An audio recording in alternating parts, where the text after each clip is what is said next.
자, 두 번째 이야기 진행해 보도록 하겠습니다. 입주 대란 우려가 상당히 높았던 헬리오시티 10가구 중 9가구가 잔금을 완납했다라는 희소식인가요? 소식이 들려나오고 있습니다. 4월 1일까지가 입주 기간 마감이었는데요. 입주증 수령률이 93%고요. 실제 입주율은 77%에 달한다. 다만 대형 평형 같은 경우에는 금매가 나올 가능성이 있다라는 이야기가 지금 솔솔 흘러나오고 있습니다. 사실 우리가 굉장히 걱정을 많이 했었던 부분도 있었어요. 과연 그 많은 물량이 다 소진될까? 근데 저희가 별별 수다 하면서 사실 헬리오시티 동향이 심상치 않다. 가격이 빠지고 저점을 찍고 지금 많은 사람들의 움직임들이 본격적으로 개시되고 있는 것이 포착된다라는 말씀을 별별 수다에서 전해드렸고요. 거기에 따라서 시장의 움직임이 있다라는 게 지금 이제 현실적으로 또 다른 뉴스에서 드러나고 있는데요. 이렇게 가는 게 맞는 건가요? 맞고 안 맞고가 아니라 이제 까보니까 생각보다 사람들이 잔금을 잘 냈다. 그러니까 입주증 수령률이 93%라는 얘기는 일단 잔금을 냈기 때문에 입주증 받은 거잖아요. 그렇죠. 예, 대출로 처리를 하든 뭘 하든 해서 그래서 한 7% 정도 남은 분들이 이제 좀 머리가 아픈 상황이라는 거고 뭐 실제 입주율 77%는 그렇게 걱정할 만한 수준은 아닌 것 같아요.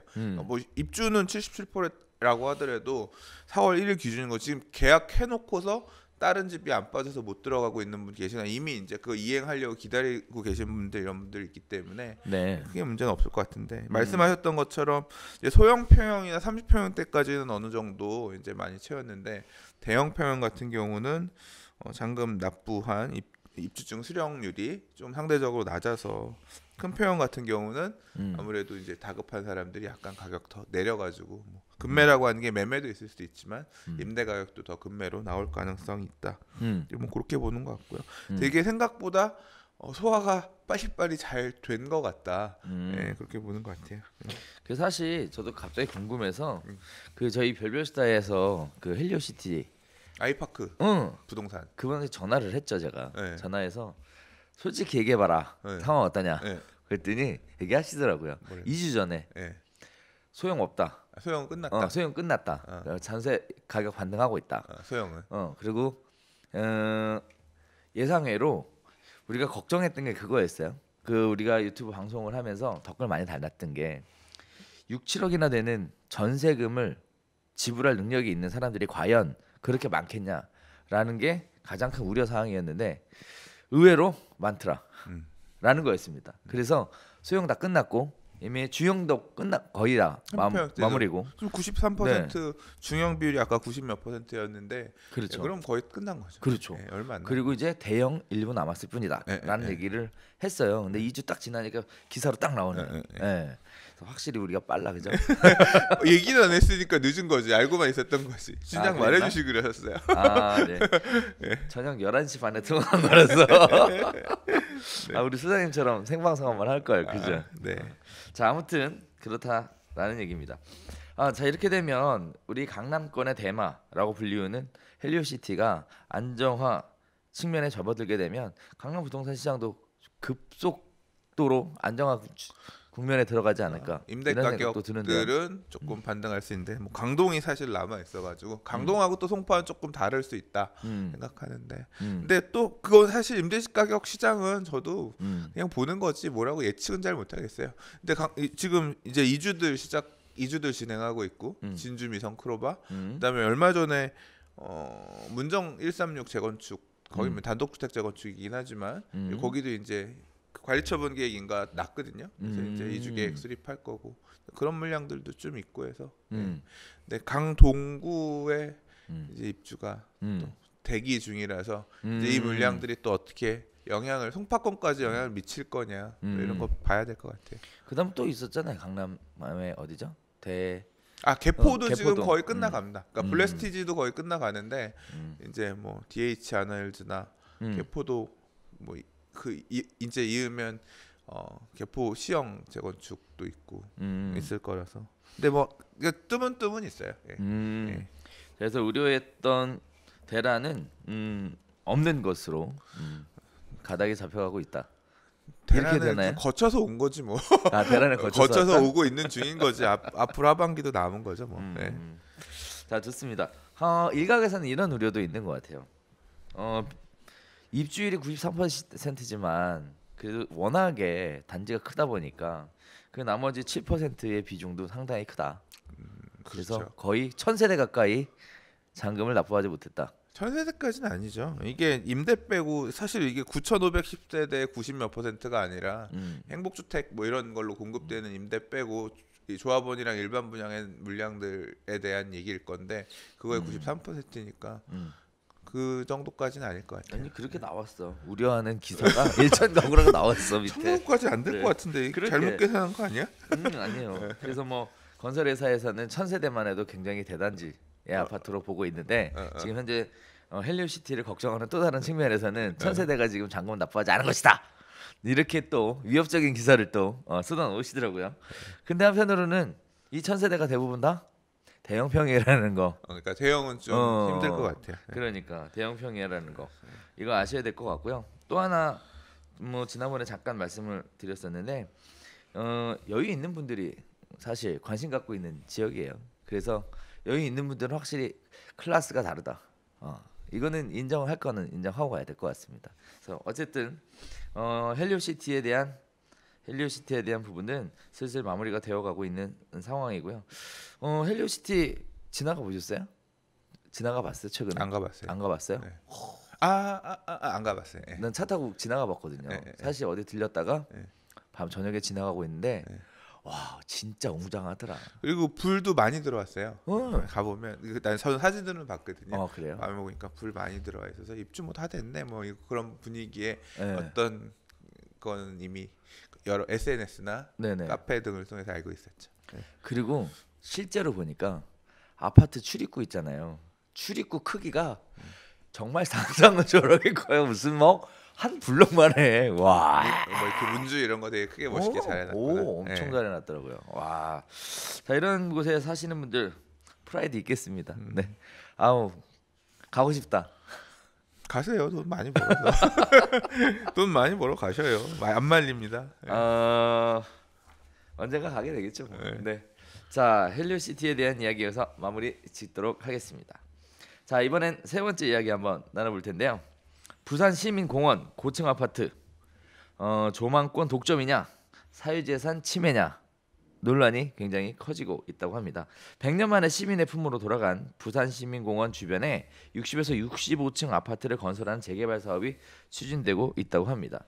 하지만 이 사업이 민선 7기 오거돈 부산시장이 초고층 아파트가 시민공원 조망을 독점해서는 안 된다라는 취지를 말하면서 재검토의 분위기에 들어갔다. 그래서 개발이 제동이 걸렸다라는 얘기인데, 자 이거에 관련해서 기존의 재개발을 추진해왔던 조합과 그다음에 부산시의 입장과 그다음에 시민단체의 입장, 각각 입장들이 굉장히 첨예하게 대립해 가는 상황인 것 같습니다. 조금 더 구체적으로 이게 왜 문제가 되는 건가요?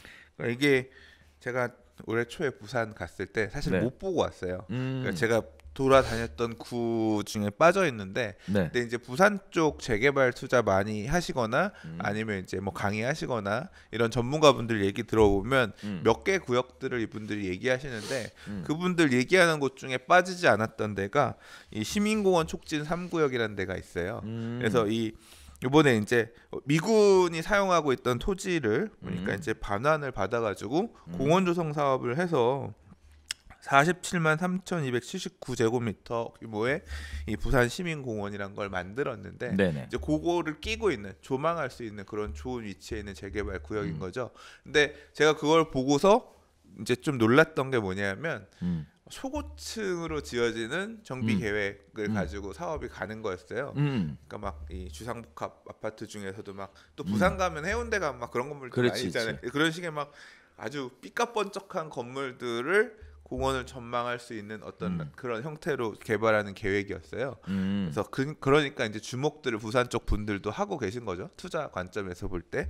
그래서 이제 그 중에서 이제 제일 독보적인 데가 거기였는데 지금 이제 이 그 일대 재정비 촉진 계획들, 그러니까 재개발 구역들이 몇 개 있는데 이 재개발을 어떻게 할 거지에 대한 정비 계획이 과거엔 65층까지였다라고 하면 지금 이 신임 시장이 그 재정비 촉진 계획은 잘못됐다. 높이를 그렇게 고층으로 준다는 거는 지금 뭐 얘기하는 것처럼 그 재개발 구역 사람들이 특혜를 받는 거 아니냐. 이 조망권이라든가 이런 거 반대로 또 이 사람들은 거기 높은 건물을 또 봐야 되니까 피해를 입는다고 생각해서 그런 건지 모르겠지만 이 고층을 아무튼 제동을 걸겠다. 뭐 의지는 저는 무슨 뜻인지는 뭐 잘 모르겠어요. 그게 이 조망권 독점이라고 하는 게 문제가 되는 건가?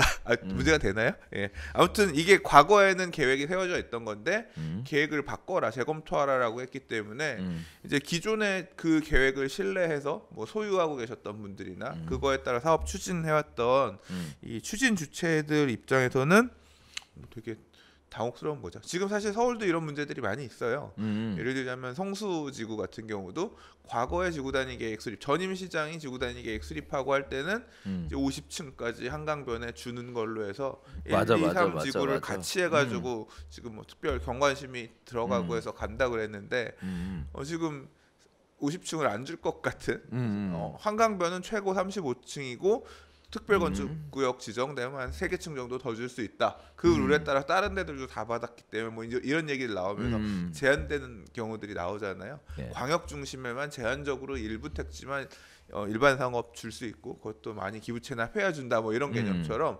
근데 지금 여기도 과거에 있었던 그 계획을 인정하지 않겠다.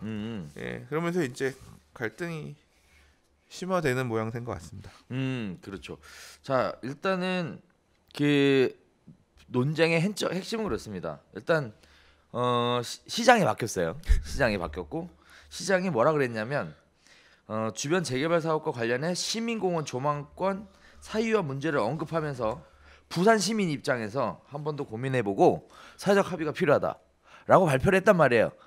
근데 이 뜬금없다는 얘기죠. 왜냐하면 이미 11년 전에 하기로 이미 얘기가 다 끝나서 추진이 다 끝났어. 그리고 그런 부분들 때문에 토지를 그 공원 만든다고 수용도 당했고 기부 체납도 이미 다 했어. 그런데 갑자기 시장이 바뀌었어. 근데 다시 하겠대요. 네. 자, 이 제가 조합원이어도 피가 거꾸로 흐를 것 같아요. 이게. 부동산 투자에 있어서 네? 정책 리스크가 네. 이렇게 있네요. 네. 자, 주민들이 17,000평의 땅도 제공했고 1,200억 원이나 되는 돈도 지원했는데 건축 제한, 심의 지연 발목을 잡혀서 한 걸음도 사업이 진행되고 있지 않다라는 게 현재 지금 부산의 모습인 것 같습니다. 이래도 되나요? 저는 모르죠. 이래도 돼요? 되게 억울할 것 같습니다. 네, 그러니까 말이에요. 한편으로는 네. 부럽기도 합니다. 왜요? 되지 않겠어요? 모르지. 거기 왜 뉴욕에 가면 네. 센트럴 파크 주변에 정말 어마어마한 건물들, 초고층 빌딩들 다 들어서 있잖아요. 뭐 그거 자체가 그렇게 나빠 보이진 않던데 굳이 뭐 여기가 계속 더 지으면 되지 뭐 여기만 혜택을 받는다 이렇게 얘기하기 좀 그렇지 그러니까 않나? 부산 시민 입장에서 한 번 더 고민하고 사회적 합의가 필요하다고 지적했으면 뭐 이거 니들이 조망권 독점할 거면 돈 더 내놔라, 기부 체납 더 해라, 개발 이익 발생하는 것도 더 내놔라, 뭐 그런 뜻일까? 한편으로 또 사회적 합의라는 게 결국 그런 네. 걸로밖에 아니면 35층이나 작은 걸로 층수를 낮추거나 하라는 건지 어떤 의중인지는 사실 이제 뭐 원래 다른 뭐가 있겠죠. 근데 기사만 봐서는 잘 모르겠어요. 저는 그 다른 의중이라는 게 그런 것 같아요. 정치인들이 표를 먹고 살잖아요. 이걸 지면 혜택 받는 거는 극소수의 사람, 브레이크를 걸면 정책에 찬성하는 사람은 대다수의 사람. 정치인들이 표 따라가서 이런 식의 행동을 하던 거 아닌가? 에이, 그거는 그렇게까지는 좀 너무 확대 해석인 것 같아. 그래요? 네. 충분히 가능성이 있다라고 저는 네, 생각합니다. 네. 합리적인 의사결정, 합리적인 정책 결정을 하는 것만은 아니다라는 얘기를 사실 드리고 싶어요. 그래서 결정권자에 의해서 흔들리는 개발 사업의 방향 이런 부분들을 우리나라는 참 후진국 맞습니다. 네. 너무 자, 오락가락해. 네 원칙은 지켜져야 된다라고 생각하는 게 제 개인적인 생각입니다.